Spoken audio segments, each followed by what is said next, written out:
अस्सलाम वालेकुम नाज़रीन, मैं हूं शेख रहमत अली। आप देख रहे हैं क्राइम टुडे न्यूज़। आज मुल्क में क़ानून की हुक्मरानी और अदालती अमल बराए नाम होकर रह गया है। हुक्मरान जो आइन की किताब पर हाथ रखकर हलफ लेते हैं कि सबके साथ बराबर का इंसाफ और नम्रता से काम लेंगे, वो खुलेआम बबांगे दहल फ़िरक़ा परस्ती की बात कर रहे हैं, जुल्म और ज़्यादती की बात कर रहे हैं, एक तरफ़ा जानिबदारी की बात कर रहे हैं और अपनी मनमानी कर रहे हैं। फ़िरक़ा परस्ती के कार्ड को खेलकर आज एक जमात मरकज़ और बेशतर रियासतों में हुकूमतें चला रही हैं और एक रियासत का चीफ मिनिस्टर जो दस्तूर और आइन पर हलफ लेकर अपने ओहदे पर मौजूद है, वो खुलेआम ये असम्बली में ये कहता है कि हम ठोक देंगे, मट्ठी में मिला देंगे, गोली मार देंगे। ये उनकी ज़बान है और ये भाषा है और खुलेआम फ़िरक़ा परस्ती की बात कर रहे हैं। आज मुल्क में अक़लियतें, ख़ास तौर पे मुसलमान और दलितों को जुल्म और ज़्यादती का शिकार बनाया जा रहा है। उनके ख़िलाफ़ एक तरफ़ा इक़दाम किए जा रहे हैं। आपको मालूम हो जाना चाहिए, आप देख रहे हैं इस मामले में जहां बीजेपी हुकूमत फ़िरक़ा परस्ती में अपना एक सबसे अलग मुकाम रखती है और उनकी हुकूमत में ही आपने देखा कुछ दिन पहले सरकार के अंडर में कुछ खुसरूवार लोग जिनको गैंगस्टर भी कह रहे हैं, हम वो खताकार हैं, हम उनकी तायद नहीं करते। अगर कोई खताकार है, जालिम है, कातिल है, गैंगस्टर है, चाहे वो किसी मज़हब से भी ताल्लुक़ रखता हो, उसको हमारे देश के दस्तूर के अंदर जो क़ानून है और अदालतें जो मौजूद है उसके तहत ही उसकी कार्रवाई होना चाहिए, उसको उसके तहत सज़ा मिलनी चाहिए। और आपने देखा कुछ दिन पहले उत्तर प्रदेश के अतीक, अशरफ, असद, ये सारे लोगों को अदालतें सज़ा दे चुकी थी, उनको उम्र कैद की सज़ा हो चुकी थी, लेकिन एक बहुत बड़े प्लानिंग के तहत उनको जेलों से निकाला जाता है और दवाखानों को ले जाने के प्लानिंग के तहत बड़े प्लानिंग से हुकूमत के ज़ेर क़ियादत पुलिस की कस्टडी के अंदर जंजीर में जकड़े हुए लोगों को क़त्ल कर दिया जाता है। प्री प्लान और ट्रेन शूटरों के ज़रिए उनको क़त्ल कर दिया जाता है। ये एक हुकूमत है। उससे पहले तेलंगाना की हुकूमत भी कोई मासूम नहीं है।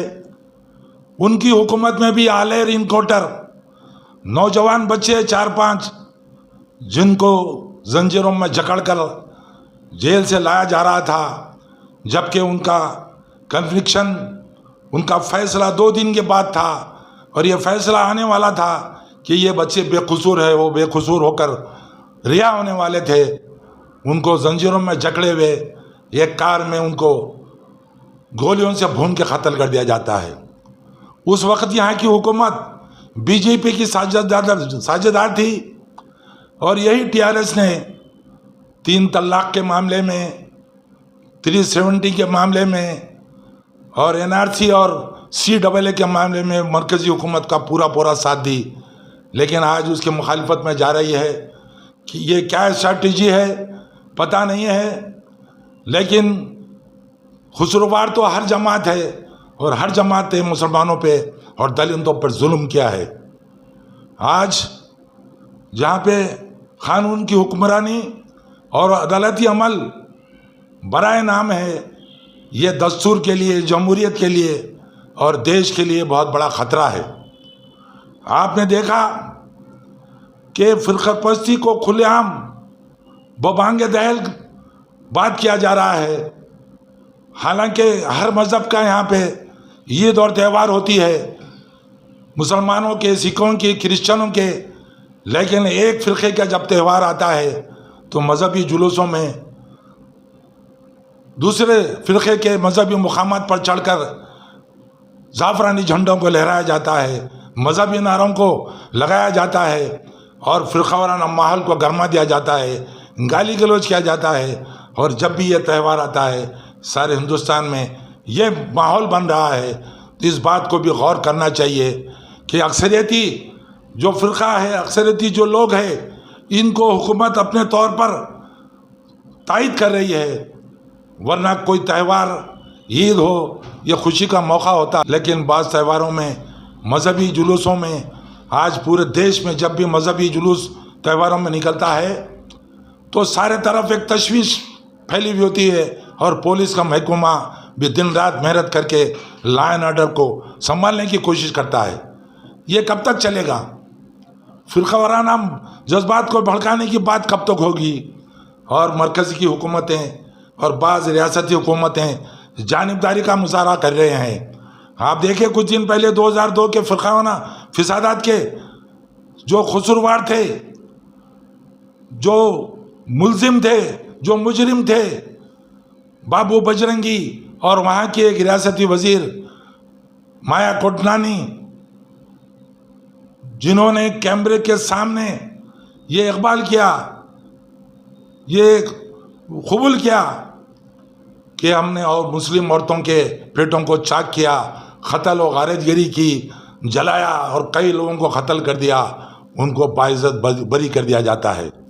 उससे पहले बिल्किस बानो के गैंग रेप में भी 8-10 लोगों को जो सज़ा हुई थी, उनकी सज़ा मुकम्मल होने से पहले हुकूमत की सिफारिश पे उनको रिहा कर दिया जाता है। ना सिर्फ रिहा कर दिया जाता है बल्कि उनकी आवभगत और गुलपोशी भी की जाती है। तो ये फ़िक्रपरस्ती कब तक चलेगी? और अदालतों को बरानाम कर दिया गया।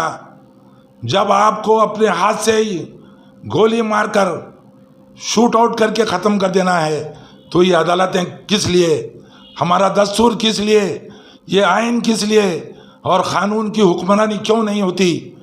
बाबा साहब अम्बेडकर ने यहाँ का दस्तूर को बनाया, जिस दस्तूर के तहत सारे लोगों को अपने मजहबी इबादतें और अपने मजहबी मुक़ामात को महफूज और उन पर अमल करने की पूरी आज़ादी है। यहाँ पे अब और एक चीज़ चल रही है, यहाँ के जो जिम्मेदार बड़े हुक्मरान हैं, बड़े ओहदों पर रहने वाले, अभी कुछ दिन पहले यहाँ का होम मिनिस्टर आकर यहाँ पे तेलंगाना में खुलेआम ये कहता है कि मुसलमानों के साथ जो उनके लिए रिजर्वेशन दिया गया 4%, उसको यहाँ से हम बर्खास्त कर देंगे। हमको वोट दो, हमारी हुकूमत आएंगी तो हम ये बर्खास्त कर देंगे और हम मुसलमानों को सबक सिखाएंगे। ये इतने बड़े ओहदे पर रहने वाला इतनी फ़िरक़ापरस्ती की बात कर रहा है। और 4% जो रिजर्वेशन दिया गया वो कोई चीन की हुकूमत या बांग्लादेश की हुकूमत ने नहीं दिया, बल्कि यही आंध्र प्रदेश की हुकूमत कांग्रेस ने 4% मुसलमानों की पसमानदगी को देख कर दिया। जबकि मुसलमान आज सारे कमीशनों ने बता दिया था कि मुसलमान आज दलितों से भी ज़्यादा पसमानदा है, आज उनकी हालत सबसे पसमानदा है और उन लोगों को रिजर्वेशन की सख्त ज़रूरत है। तो राजशेखर रेड्डी ने ये 4% का जो रिजर्वेशन दिया, ये यहाँ की एक मुंतखब हुकूमत ने दिया और उसको ख़त्म करने की ये बात कर रहे हैं। आज देश में जहाँ हुक्मरानी कानून की होना चाहिए वो ख़त्म हो चुकी है। उत्तर प्रदेश में आप हाथियों को, गैंगस्टरों को, गुंडों को मारने की बात कर रहे हैं और मरकज़ी हुकूमत ये कह रही है कि अब दहशतगर्द ख़त्म हो गए, माफिया ख़त्म हो गए, गुजरात यूपी में सारे गुंडे ख़त्म हो गए, अब आप आराम से फिरिए, कोई खौफ की ज़रूरत नहीं है।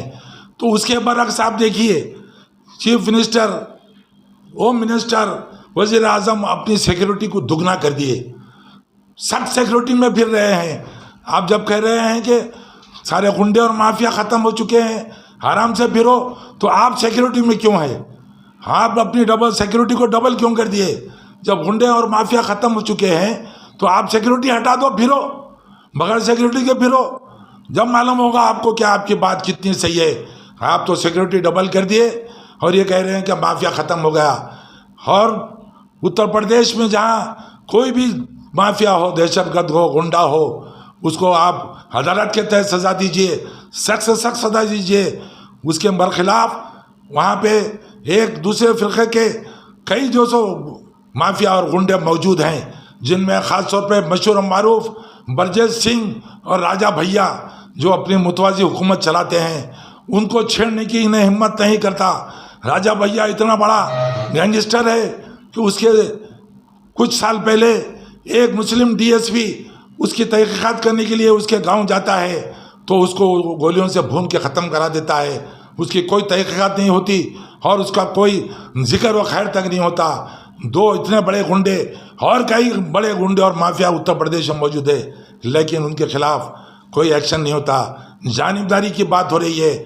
हर गुंडा, हर गैंगस्टर जो किसी भी मज़हब से ताल्लुक़ रखता हो, उसको अदालत के तहत, हमारे दस्तूर के, आइन के, कानून के तहत सख्त से सख्त सज़ा दीजिए। किसी को भी प्लानिंग के तहत शूटरों को ला के ख़त्म कर देना और क़त्ल कर देना, ये यहाँ की जमहूरी हुकूमत में नहीं चलेगा। इससे हमारा देश कमज़ोर होगा, जमहूरियत ख़त्म होगी और यहाँ का दस्तूर को ख़तरा है और देश को भी ख़तरा है।